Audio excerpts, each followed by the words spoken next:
कसं नाही सरसकट हे सारखे जाणे सारखीच आहे ना. तर आता याच्यात फक्त एवढा फरक आहे बाबा, याच्यामध्ये एवढा फरक आहे, ही बाजरी तुमची दाबणार नाही, लवकर खराब होणार नाही. ही जी बाजरी आहे हे करूच आपलं का बाजरीचं जे हा आता पहा, कारण की हे 6 झाले ना तिकडे 4 5 अजून एक करूस ते करूस नाही नाही हे तर कावेरीच आहे, हे कावेरीचा बुट्टा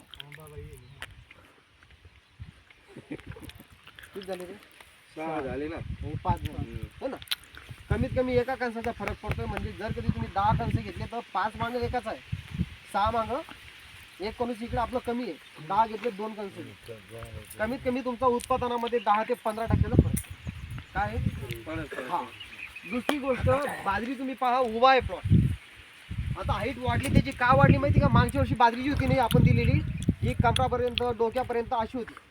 मागच्या वर्षी जर तुम्ही बाजरी ऑब्झर्वेशन केलं असेल 62-66चं, तर तिची हाईट डोक्यापर्यंत होती. पण ह्या वर्षी काय झालं,